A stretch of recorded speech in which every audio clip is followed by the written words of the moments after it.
세월호 사고가 터지고 300명이 리얼타임 실시간으로 배가 침몰해서 아이들이 죽어갈 때 민변 당신들 어디서 무엇을 하고 있었습니까? 대한민국의 어느 변호사도 진도로 가지 않았습니다.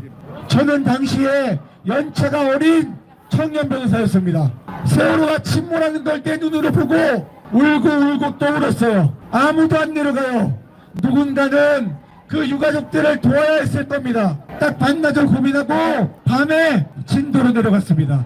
진도에 내려가서 가족들한테 얻어맞고 의자 맞고 뿌락지 변호사 아니냐고, 정부 뿌락지 변호사 아니냐, 가족들에게 얻어맞으면서 그 자리를 지켰습니다. 가족들을 도와줘야 했었기 때문에 누군가는 정부와 이야기를 해야 됐기 때문에 법률적인 대리가 필요했기 때문에 진도 백목항에서 가족들과 함께 노숙을 하기 시작했습니다. 그 유가족들에게 실을 넣기까지 많은 시간이 걸렸습니다. 비가 오면 비를 맞아야 했고 나가라면 나가야 했고 조언을 하다가 나에게 욕을 하면 욕을 다 들어야 했습니다. 그리고 나서 유가족들이 저를 신뢰하기 시작했습니다. 진도 백목항에서 침몰한 배에서 시신을 꺼내오면 변호사가 검시를 하고 그 시신을 안산으로 보냅니다. 그리고 실종자 가족은 유가족이 됩니다. 변호사가 가족들의 가족대책이 대리인, 법률 대리인이 되려고 신뢰를 회복하니 그때서야 비로소 기어오기 시작한 일군의 무리들, 민변 변호사들,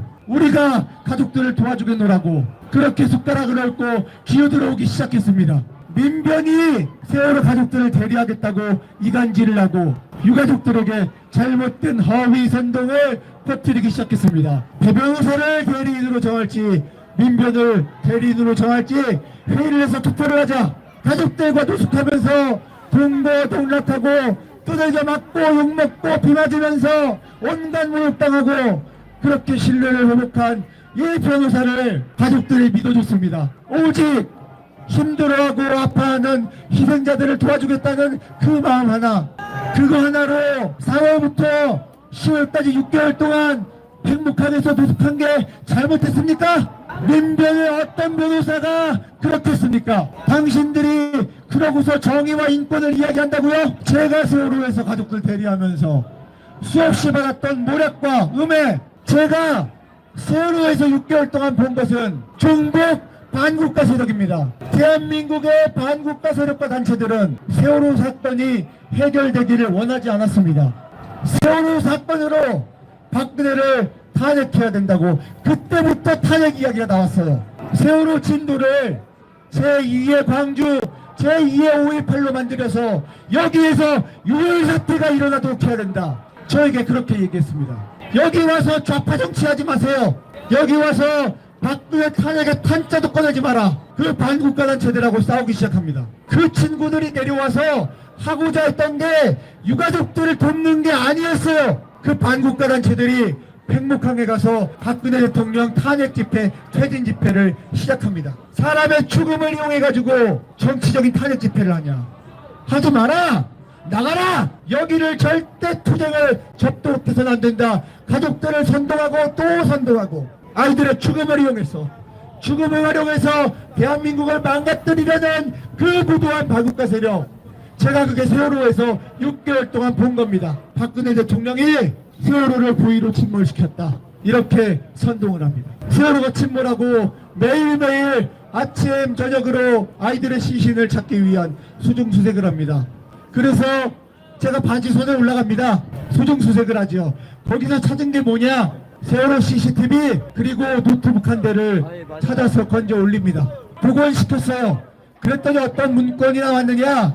한글 파일로 국정원 관리 파일이라는 게 나왔습니다. 국정원에게 세월호가 배의 관리 사항을 보고한다는 문서예요. 제가 대리인으로 그 증거를 복원할 때 민변에 있는 김용민, 지금 국회의원이죠, 박주민, 이런 사람들이 대리인으로 등록을 해서 그 파일을 가져갑니다. 당시에 저는 한 명이었기 때문에 누구인들 도움이 절실했어요. 그런데 그 파일을 들고 가서 기자회견을 바로 합니다. 국정원 관리 파일이 나왔기 때문에 세월호는 국정원의 것이다. 세월호 같은 큰 국가 선박들은 위기 시에, 비상 시에 국가에서 징발을 하게 돼 있어요. 세월호 같은 큰 대형 선박, 큰 대형 선박은 국가에서 국정원에서 관리를 해서 징발을 합니다. 그 국정원에 확인을 한다는 보고 파일이에요. 근데 민변에서 그 파일이 나왔다는 걸 가지고 선동을 시작하는 겁니다. 세월호가 국정원에 소유다. 국정원은 정부기관. 그러므로 박근혜 정부가 세월호를 소유했다. 고의로 침몰시켰다. 제가 그 기자회견이 있던 그날 박주민 변호사 그리고 한겨레 경향 그 보도를 했던 그 언론과 싸웠습니다. 왜 세월호가 국정원 거냐? 아니다. 나는 그 안에서 좌파의 허위 선동과 싸웠다는 겁니다. 숨겨진 국정원 변호사라서 국정원을 옹호하는 거야. 이렇게 저를 음해하고 가족들에게 소문을 퍼뜨리고 가족 회의를 하면서 저를 주먹으로 폭행을 합니다. 왜? 진보 좌파들이 대통령님을 지지하면 안 됩니까? 중도와 좌파를 올바른 길로 이끌어야 됩니다. 그 허위 선동에 넘어간 사람들을 대통령과 자유대한민국을 지지하도록 이끌어야 됩니다. 저와 함께 했던 좌파 변호사들 대통령이 선방되고 나서 저에게 문자를 보내더이다. 축하합니다.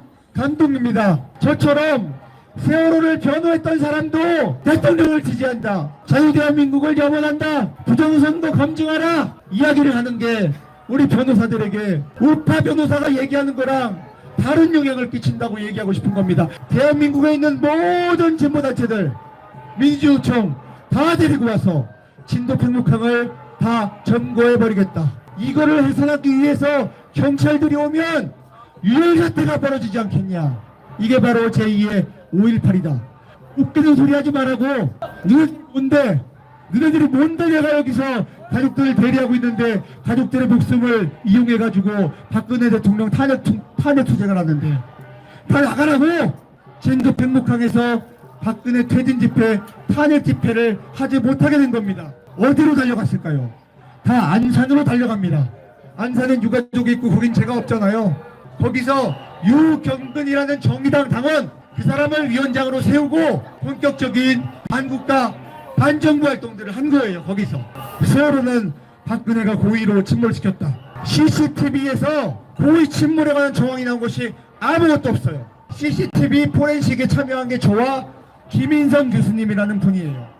한양대학교 컴퓨터공학과 교수 김인성. 옳은 소리를 하면 어떻게 되는지를 똑똑히 말씀드리겠습니다. 한양대학교로 항의 전화가 폭발치고 포렌식을 하면서 몇 달 동안 고생한 김인성 교수님은 한양대 컴퓨터공학과 교수를 물러나게 되었습니다.